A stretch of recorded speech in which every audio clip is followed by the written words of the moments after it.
halkani waa qubuuro ay ku aasan yihiin in ka badan 8,000 oo qof oo hal goob iyo hal goor si wadar ah loo wada xasuuqay. sababta xasuuqooda ayaa ku qotantay inay ahaayeen dad muslimiin ah, waxaana dhegta dhiigga u daray cawaan meel iska dhigtay micnaha bini'aadantinimada. waa mid ka mid ah isirsifayntii iyo xasuuqii ugu darnaa ee ka dhaca adduunka. waxaynu u jeednaa xasuuqii Bosniya oo aynu maanta muuqaalkeennan si kooban ugu sharaxi doono goorta uu dhacay, sababihii ka dambeeyay iyo qaabka uu u dhacayba. magacaygu waa Cabdiraxmaan Cumar, halkanina waa Waaberi Media. ku soo dhawaada daawadayaal muuqaalkeenna maanta. markii uu burburay midowgii Sofiyeetku, waxaa dalal badan oo caalamka ah ka bilowday duufaano burburiyey waddamadii ku dhaqmi jiray midowgii hanti wadaagga ee uu hormuudka u ahaa midowgii Sofiyeetku. dalweynihii Yugoslaviya waxa uu ahaa kan ugu awoodda badan dalalkii dhacay jasiirad lamoodka loo yaqaano Balkaniska ee dhacda bariga qaaradda Yurub. Yugoslaviya waxa uu ahaa dal ay wada samaysteen boqorradii ka jiray dalalka Balkaniska sida Croatia, Serbia, Slovenia, Montenegro, Bosnia iyo Herzegovina, Kosovo iyo Macedonia. sanadkii 1918 ayuuna dalkan si rasmi ah u noqday dal buuxa oo ay ku midaysan yihiin ummado kala isir iyo diin ah. taageerada xooggan ee dhinac walba ah ee uu ka helayay midowgii Sofiyeetka ayaa Yugoslaviya ka dhigtay dal ka horumarsan kana wax soo saar sareeya dalalkii dariska la ahaa ee bariga Yurub. wuxuu ahaa dhulweyne awood ballaaran oo muuqata ku dhex lahaa Yurub, kana mid ahaa derbiyada adag ee nidaamka shuyuuciyadda oo xilligaasi si aad ah ugu baahaysay caalamka. bilowgii dagaalkii labaad ee adduunka sanadkii 1939 waxaa talada Yugoslaviya la wareegay nin lagu magacaabo Joseph Broz Tito oo xukunka haystay ilaa uu ka dhintay sanadkii 1980. Tito waxa uu ahaa hogaamiye adag, midnimada Yugoslaviyana ay ku weyn tahay, sidoo kalena tixgelin ka haystay qowmiyadaha ku wada midaysan magaca Yugoslaviya. intii uu xukunka hayay way adkayd in la sameeyo dhaqdhaqaaq la xiriira isir nacayb iyo isfaquuq xagga diimaha ah. xukunkii Tito ayaa bilow iyo dhammaadba u ahaa jiritaanka Yugoslaviya. sanadkii 1980 markii uu geeriyooday, waxaa bilowday dhaqdhaqaaqyo qowmiyadeed oo abuuray inay kala furfurmaan dowladihii ku midaysnaa Yugoslaviya. waxaa soo ifbaxay kooxo gooni oo goosad ah oo doonaya inay ka hoos baxaan daladda guud. burburkii Sofiyeetka ayaa keenay in dalalkii Yugoslaviya ay raacaan jid la mid ah midkii Sofiyeetka. sanadkii 1991 Slovenia ayaa ku dhawaaqday in ay ka goosatay Yugoslaviya. Croatia iyo Macedonia iyaguna dhankooda waxay qaateen tallaabo la mid ah. wax diidmo ahna kalama kulmin dalalkii kale ee midowga ku haray, laakiin waxay wax walba isbedeleen sanadkii 1992 markii Bosniya ay bilowday dhaqdhaqaaq gooni-goosad ah. shacabka Bosniya ayaa afti 99% ah ugu codeeyay gooni-sutaagooda. go'aankan ayaa waxaa diidmo adag kala hor yimid hogaamiyihii Yugoslaviya oo sidoo kale ahaa hogaamiyaha Serbiya oo ahayd qayb ka mid ah midowga oo gaar u ahayd qowmiyadda Serbiyaanka ah. hogaamiyihii Serbiya oo lagu magacaabi jiray Radofon Karadzic ayaa shacabka Bosniya ugu hanjabay inuu baabi'in doono haddii ay isku dayaan inay ka go'aan Yugoslaviya. Serbiyiintu waxay gacanta ku hayeen awoodda dowladda oo ay ugu muhiimsaneyd ciidanka oo ay saanadoodu u dhammaystirnayd, halka Bosniyaankuna ka ahaayeen shacab aan wax awood ah haysan. hanjabaadda Serbiyaanka ayaa abuurtay cadowtinimo dhex martay Serbiyaanka iyo Bosniyaanka. reer Bosniyana waxay ku adkaysteen gooni-sutaagoodii. waxaa qarxay dagaal ka dhex bilowday labada qowmiyadood. dagaalkan ayaa markii hore ku salaysnaa khilaafaad siyaasi ah, balse markii dambe wuxuu isku beddelay dagaal ku salaysan qowmiyado iyo isir nacayb ku dhisan kala duwanaanta diinta. Serbiyaanka oo taariikh hore oo adag ay kala dhexaysay dowladdii Cusmaaniyiinta ayaa caradii ay muslimiinta u hayeen kala duldhacay shacabkii Bosniya. dagaalka ayaa ku bilowday isku dhacyo fudud oo dhex maray Serbiyaanka iyo Bosniyaanka bilowga sanadkii 1992. 3 bilood kadibna ciidanka Yugoslaviya oo hil u ahaa Serbiyaanka ayaa isku dhacyadii u bedelay dagaal culus oo lagu xasuuqay shacabka Bosniyaanka ah.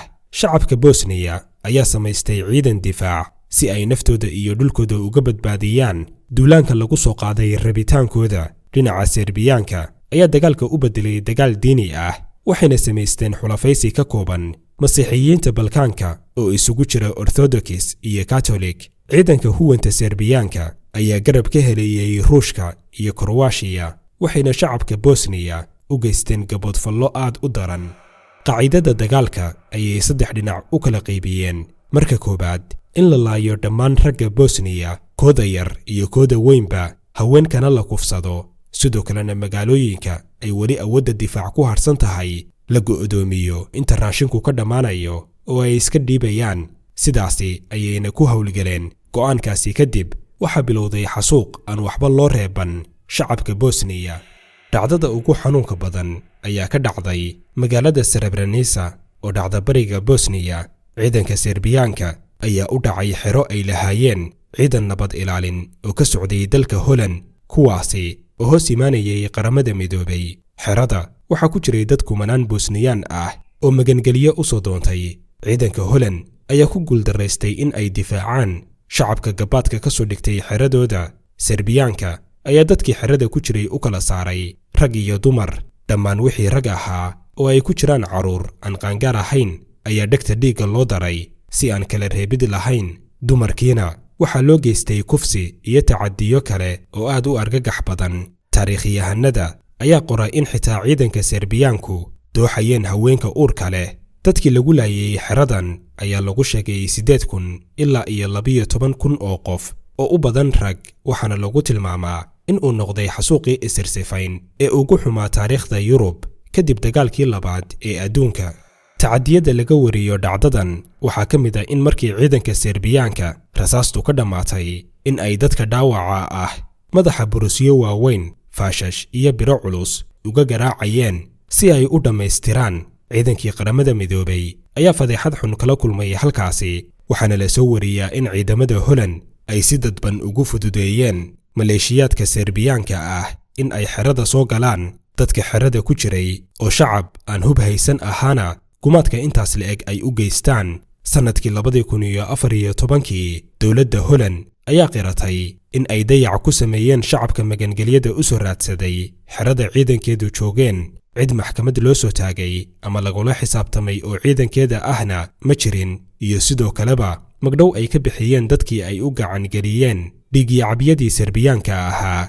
Dhacdada ka dhacday magaaladan ayaa noqotay mid argagax gelisay caalamka. Arrinta Bosniya ka taaganna waxay noqotay mid sidii loo baahnaa aan wax looga qaban. Intii uu xasuuqu ka socday magaalooyinka kale ee Bosniya, ciidamada Serbiyaanka iyo Kroaashiyaankuba waxay go'doomiyeen magaalada Sarajevo oo ah caasimadda Bosniya. 3 sano ayaa go'doomin toos ah lagu hayay. Waxaa laga jaray korontadii iyo gaaskii si ay macluul ugu dhammaadaan ama ay isku soo dhiibaan. Shacabka magaalada ayaa xilliyo badan iska difaacay weeraro Serbiyaanku ku doonayeen in ay magaalada ku qabsadaan. Serbiyaanka ayaa magaalada u geystay duqeymo aan kala joogsi lahayn. Duqeymaha ayaa galaaftay ku dhowaad 15,000 oo Bosniyaan shacab ah. Inkasta oo shacabka Bosniyaanku ciidan samaysteen, haddana awood ahaan marnaba uma dhigmin ciidanka weerarka ku hayay oo dhinac kasta ay sanadda ciidanku uga dhammaystirnayd.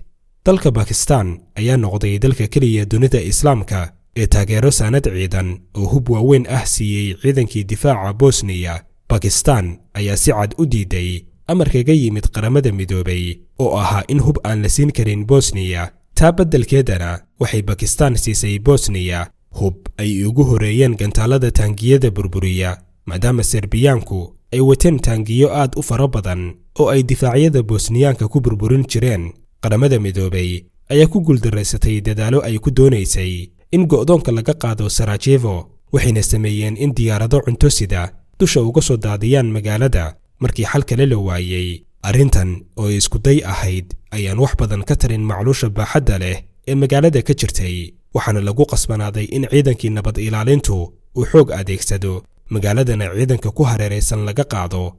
Dhammaadkii 1994 ayaa waxaa magaalada soo galay ciidamo ka socday qaramada midoobay, kuwaasi oo joojiyey in mar kale magaalada duqeymo cirka ah loo geysto. balse weerarkii dhulka iyo xasuuqii magaalooyinka kale ayuu si aan joogsi lahayn uga socday. ciidanka Serbiyaanka iyo xulafadooda Kroatia ayaa burburiyey dhammaan masaajidii magaalooyinka ay qabsadeen. diiwaanka Bosnia waxaa ku qoran in 650 masjid la burburiyey. sidoo kale Serbiyaanku waxay gubeen ku dhawaad 2 milyan oo kitaabo Quraan ah. tacadiyadan waxaa daba socday barakicin lagu sameeyey shacab Bosniyaan ah, guryahoodiina la dejiyey Serbiyaan si deegaan guur lagu sameeyo Bosniyaanka, dhulkoodana looga dhigo mid ay leeyihiin Serbiyaanku. 2 milyan oo dadka Bosniya ah ayaana ku barakacay dagaalka. ciidanka huwanta ayaa sidoo kale geystay kufsi wadareed. qaramada midoobay ayaa diiwaan gelisay ilaa 50,000 oo kufsi wadareed ah oo loo geystay haweenka Bosniya.